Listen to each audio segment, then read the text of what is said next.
بسم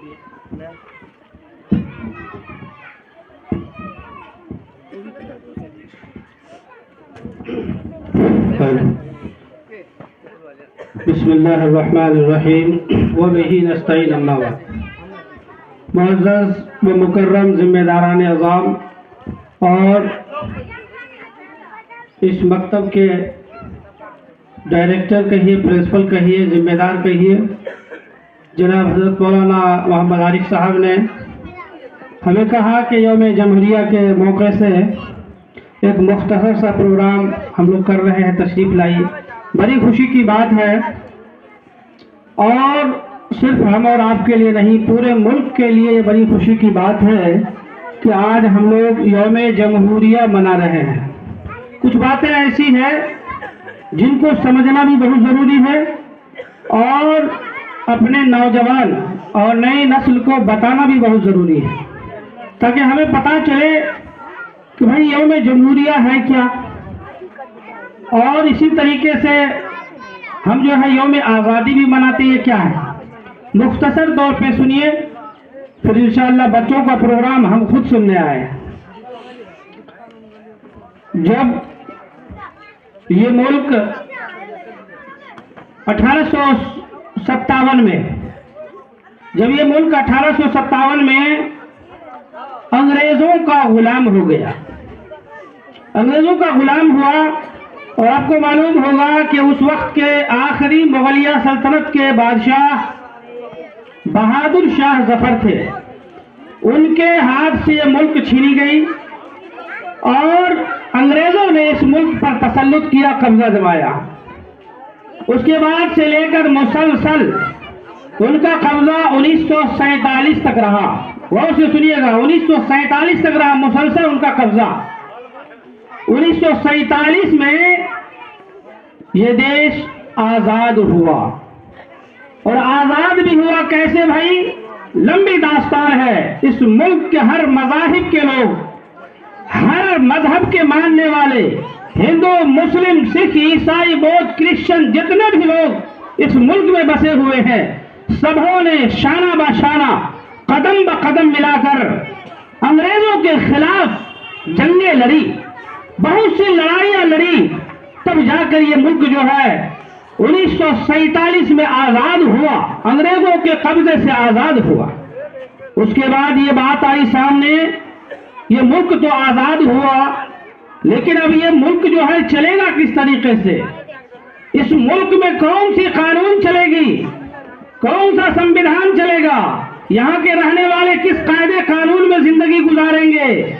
تو تمام مذاہب کے لوگوں نے بیٹھ کر اس پر جو ہے فکر و غور کیا، اور اس کے بعد مسلسل 1950 تک اس پر غور و فکر ہوا، اور ایک کمیٹی تشکیل ہوئی جس کے صدر ڈاکٹر بھیم راؤ امبیڈکر بنے۔ اس کمیٹی میں ہر مذہب کے لوگ شامل ہوئے، ہر شق پر ایک ایک باریکی باتوں پر غور ہوا کہ ہر مذہب کے لوگوں کو یہاں کیسے آزادی ملی، اور ان کے جو طور طریقے ہیں کس طریقے سے آزادی کے ساتھ، یعنی ان کی جو زندگی ہے تہذیبی، تمدنی، اخلاقی اور ساتھ ہی ساتھ مذہبی، کیسے آزاد ہو کر گزارے، ہر شق پر گفتگو ہوئی، جن کے صدارت جو ہے ڈاکٹر بھیم راؤ امبیڈکر کے تحت تھی۔ سارا سموِدھان تیار ہوا 1950 میں۔ 24 جنوری 1950 کو ہر مذہب کے لوگوں نے اس سموِدھان پہ دستخط کیا، اور وہ سموِدھان 26 جنوری 1950 کو اس دیش میں لاگو ہوا۔ وہ سموِدھان کیا تھا بھائی؟ جمہوری سموِدھان تھا، سیکولر سموِدھان تھا، ایسا قانون تھا جو ہر مذہب کو آزادی دیتی تھی، ہر مذہب کو اپنے مذہب کے مطابق زندگی گزارنے کی کھلی آزادی دیتی تھی۔ وہ آزادی یوم جمہوریہ تھا۔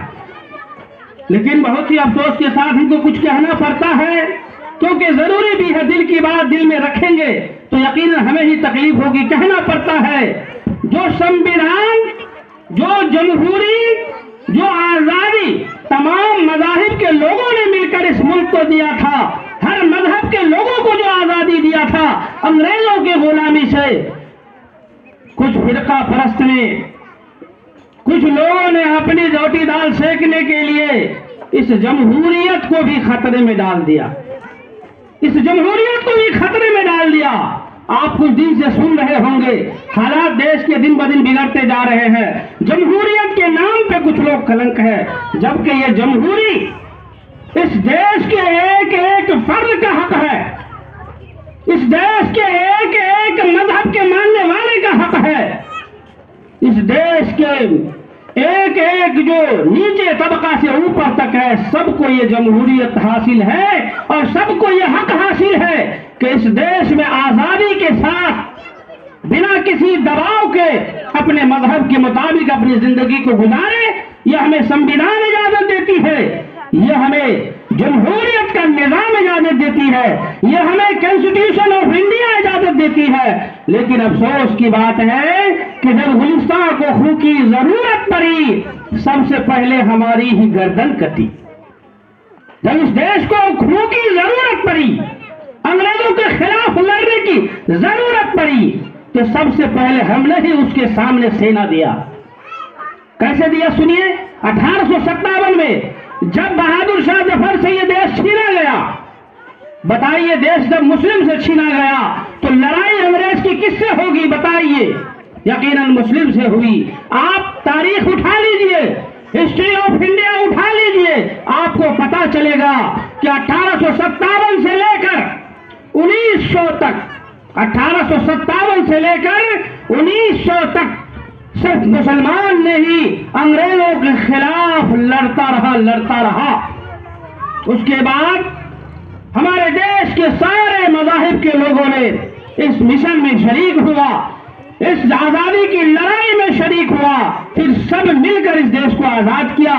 لیکن یاد رکھیے 1857 سے لے کر 1900 تک جو ہم نے محنت کیا، یقین جانیے جتنا پسینہ ہم نے بہایا، جتنا خون ہم نے بہایا، یقیناً دوسروں نے یقیناً اس کا غرض بھی اس کو نہیں چھوا ہوگا۔ تو یقیناً ہماری ہی نہیں اس دیش کی سب کی اس کے اندر جو ہے بہت بڑی قربانی ہے اس دیش کو آزاد کرانے میں۔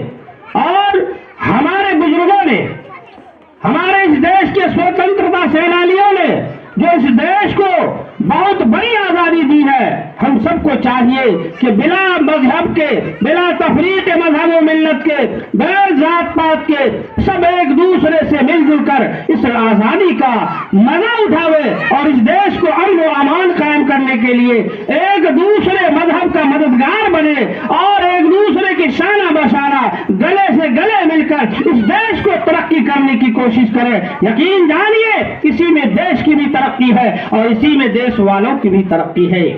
انشاءاللہ ہمارا آپ مل جل کر اس دیش کو آگے بڑھانے میں مددگار بنیں گے اور اس دیش کی جو سنویدھان ہے، اس دیش کا جو جمہوری نظام ہے اس کو انشاءاللہ قائم رکھیں گے، چاہے اس کے لیے جو قربانی دینے کی ضرورت پڑے انشاءاللہ ہم دیں گے۔ انشاءاللہ دیں گے نا بھائی، انشاءاللہ دیں گے۔ بات ختم کر۔ مسئلہ یہ بھی ہے کہ ہم بچوں کا پروگرام سننے آئے تھے، اسی لیے بہت زیادہ گفتگو نہیں کریں گے۔